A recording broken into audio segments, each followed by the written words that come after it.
بیا تا جهان را به بد نسپاریم، به کوشش همه دست نیکی بریم. نباشد همه نیک و بد پایدار، همان به که نیکی بود یادگار. درود بیننده عزیز، برنامه نوبتی داستان است و این دو بیتی که اینجا برای شما قرائت کردم از داستان‌های شاهنامه هست و چون شما آگاهی دارید ما در برنامه داستان پیرامون قهرمانی ها میگوییم، جهانگیری ها و وطنداری ها و وطنسازی ها میگوییم. مهمان برنامه ما هستند بهروز ذبیح الله، نامزد علم های فیلولوژی، همزمان مدیر شعبه ادبیات معاصر انستیتوت زبان و ادبیات به نام ابو عبدالله روتکی اکادمی ملی علم های تاجیکستان.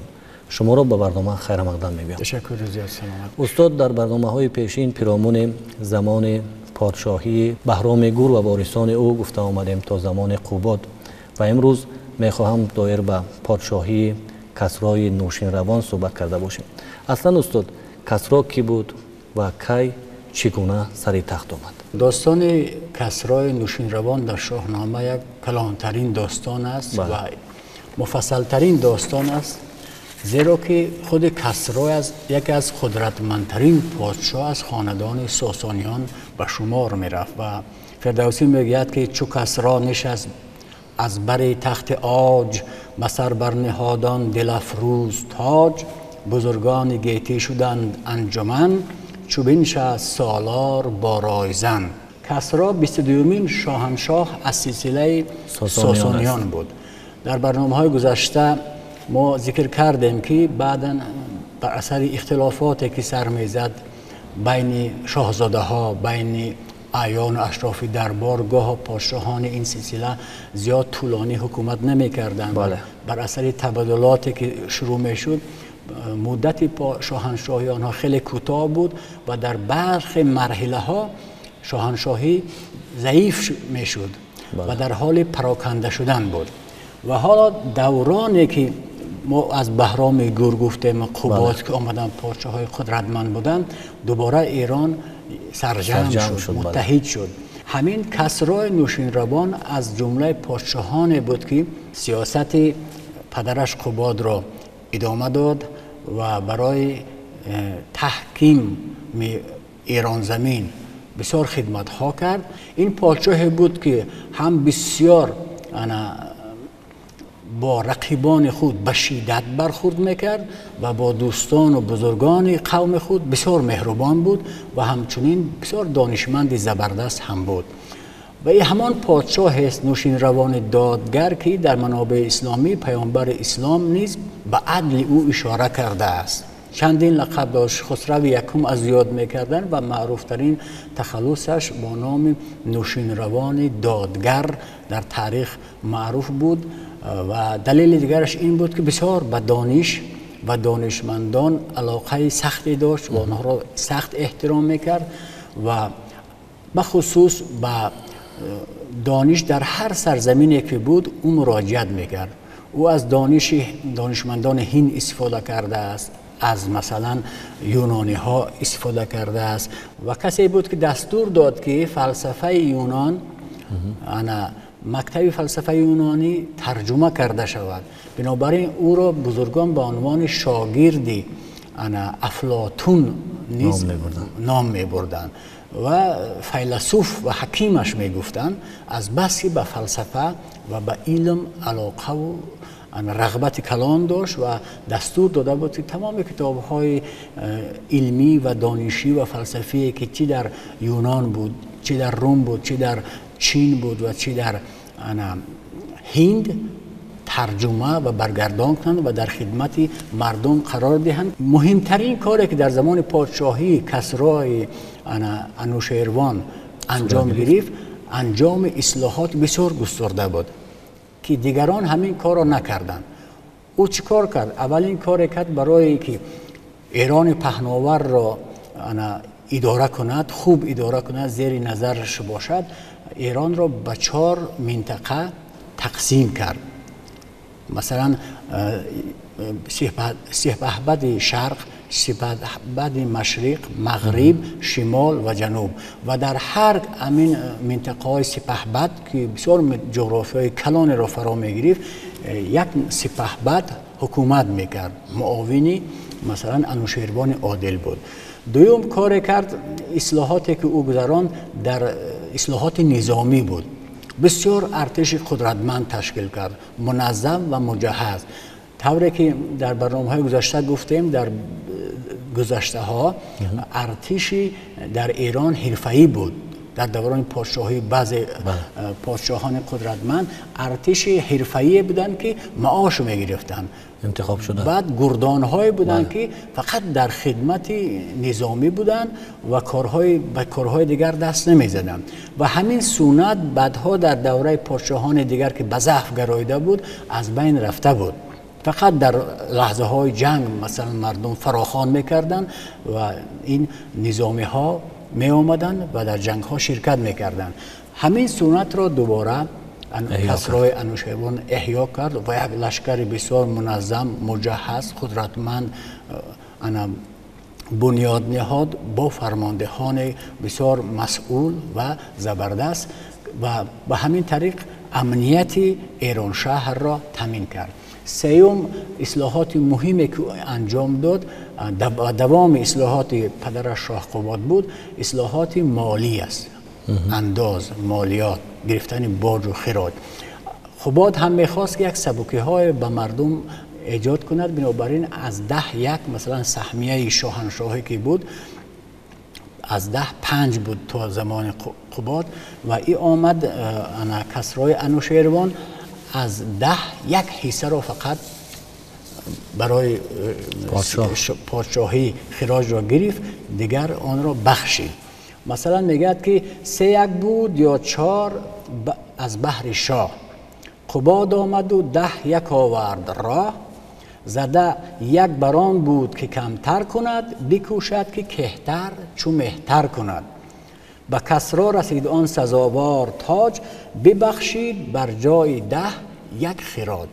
یعنی همون روشی که قباد میخواست به مردم سبوکی دهد در زمان او عملی شد و برای کشاورزان، برای چاره‌داران، برای طبقه پایین دست یک سبوکی بسیار خوبه بود. از این رو او در میان عامه خلق محبوب گردید. همه او را دوست داشتند. دوم کار کرد بسیار نسبت به والیان خود و به سپهبدان خود که ایران شهر را اداره میکردن سختگیر بود، بر آنها نصیحت ها و قانون های وضع کرد که همیشه در خدمت مردم باشند و به داد مردم برسند. مبادا که از کارداران من، گر از لشکر و پیش کاران من، نخسبد کسی با دل دردمند، که از درد او بر من آید گزند.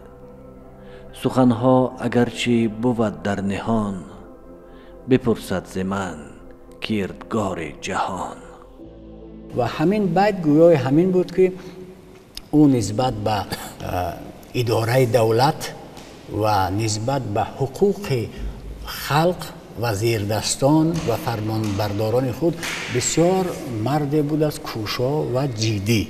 از این رو همه او را احترام کردند و دوست داشتند. کسرا در زمان حکومت خود ایران را به 4 منطقه تقسیم کرد. همین تقسیم بندی او استاد به کدام خاطر بود و چی نتیجه داد؟ به خاطر آسان اداره کردن همین منطقه ها، چون کشور بسیار پهناور بود. طوری که گفتیم از عراق امروز سر میشد تا قفقاز و آسیای میانه و تا خوتن میرفت از اینجا. بنابراین مثل که ما مثلا 4 ولایت کلان که در این ولایت ها یک فرمانبردار آن را سپهبد میگفتند. همین سپهبدان پاسخگو بودند و باز در داخل هر یک منطقه باز نهادهای زیردست دیگر وجود داشتند و مهمتریناش همین 4 قسمت است که در زمان کسرای نوشیروان رسما تأسیس داده بود و از آنها سوال و جواب میکرد. به خاطر بهتر اداره کردن کشور و همین نتیجه داد. هم لشکر از او راضی بود، هم مردم از او راضی بود. بنابراین در تمام جنگ هایی که در زمان حکومت او رخ داد، او همیشه پیروز و سربلند بیرون آمد و در تمام دوره 48 سال حکومتداری او همه کشورهای قدرتمند همسایه ایران زمین روم و چین و هند به ایران خراج می سپردند. در ادبیات‌های دیگر کشورها، در تاریخ نگاره‌های دیگر کشورها هم نام او ثبت شده است. از زمانی که او به قدرت رسید شورش‌های در سرزمین ایران شهر رخ دادند که بیشتر اینها را پیروان جریان مزدکیه که در برنامه گذشتم گفتیم آغاز کردند. دوباره در این دوران آنها خروج کردند، قیام کردند و امنیت ایران شهر زیر خطر قرار گرفت و گفته می شود که او به شدت این شورش ها را سرکوب کرده است.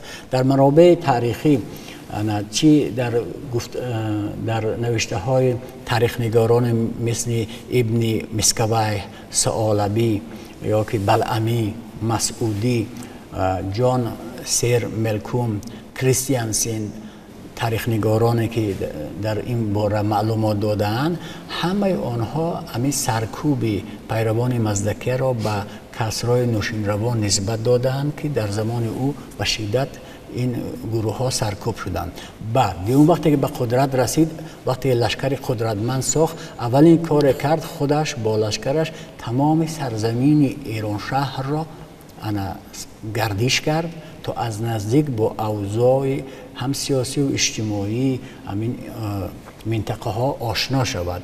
در همین اثنای سفر وقتی که از گرگان و مازندران میگذشت، مردم شکایت کردند که اقوام ترک به سرزمین آنها حمله میکنند و غارتگری میکنند، کشاورزی آنها را خراب میکنند، چاروای آنها را به غارت میبرند و او لشکر کشید به آلانان. بعد آلانان امروزه قفقاز امروز و بر اساس منابعی که گذاشته در شاهنامه آلانان ذکر شده است.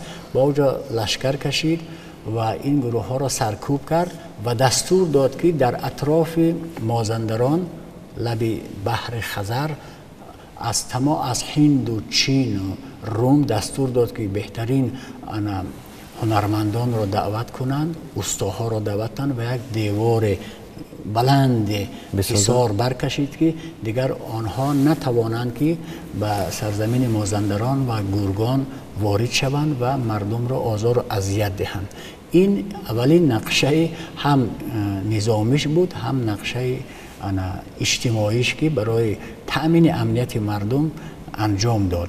استاد که همون وقت مسائل تب و نشت به میان آمده بود؟ بسیار در این مخص ها ذکر شده است و از جمله همین ذکر همین برگردان کتاب ها اکثرش به زبان پهلوی انجام گرفته بود که بعد با آمدن عرب ها و آغاز دوران اسلامی از زبان پهلوی بسیار از کتاب ها به زبان فارسی در امروز برگردان شد، از جمله شاهنامه فردوسی و از جمله کلیله و دیمنه که در ادامه ما به این موضوع برمیگردیم. خوب استاد، که از جنگ های بزرگی که در زمان کسری صورت گرفت این با رومیان بود. سبب استاد همین جنگ چی بود و عاقبتش چی شد؟ او برای آرام کردن منطقه های ایران شهر سفر میکرد، از آلانان ترک ها را شکست داد و برمیگشت. در راه بازگشت در عراق امروزه که با شاه منظر عربی ملاقات کردند و او از شاه روم شکایت کرد و کسرای نوشینروان به شاه روم هشدار داد، یک نامه نوشت و هشدار داد که همین اقوام عرب را آزار و اذیت دیگر نکنند. ولی پادشاه روم بسیار مغرور شد و با یک نامه نوشت و پاسخ تند به انوشیروان داد و خواستار جنگ شد. بنابراین کسرای انوشیروان ناراحت شد و با لشکر گران به سمت روم حرکت کرد و بسیار منطقه را گرفت و شهر انطاکیه امروزه را هم گرفت. روش همین کسرای نوشیروان همین بود که برای حمایه مظلوم و خود مردمان ایران زمین بسیار تلاش زیاد میکرد. او مثلا وقتی در گرگان که بود، وقتی مردم شکایت کردن به فرماندارانش گفت که نمانیم کین بون ویران کنند، همه غارت از شهر ایران کنند. نخوانند بر ما کسی آفرین، چو ویران بود بومی ایران زمین. یعنی روحیه وطن دوستی و وطن پرستی در کسرای نوشیروان بسیار بالا بود.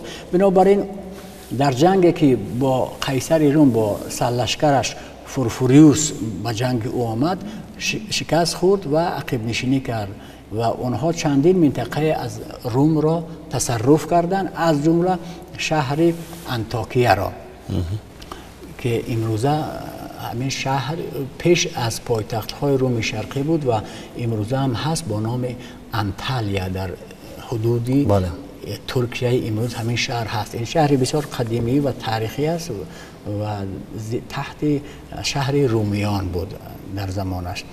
بنابراین بعد درخواست کردند، درخواست صلح داد. فورفوریوس فرار کرد و به پایتخت رفت و با قیصر روم از عظمت لشکر ایران حکایت کرد و اون دیگه از بزرگان مشورت خواست که چی کار کنیم. گفتن تنها راه این است که با او صلح کنی، باج و خیراتش را بسپاری و یک راه دیگر این است که یک از دختران خود را با او هدیه کنی. بنابراین همین شرط را او پذیرفت. یکی مرد ترسا گزین کرد شاه، بدو داد فرمان و گنج و کلاه. زی انطاکیه شاه لشکر براند، جهان دیده ترسا نگهبان نشاند. در جاهایی که در انطاکیه که تصرف کرده بود، خودش یک مرد رومی را که جهان دیده بود و مردم قبولش داشتن، کسری حاکم تعیین میکند و بعد پادشاه روم هدایای بسیار فراوان و با یک از دختران خودش را به او هدیه میکند و به همین صلح برقرار میگردد. سلامت باشد. و چون استاد در آغاز صحبت اشاره کردیم، داستان بسیار داستان بزرگ است و در یک صحبت نمیتوانیم تمام موضوع و واقعات زمان پادشاهی کسری را با بیننده عزیز گفته باشیم. به این خاطر قسمت دیگری حادثات این زمان را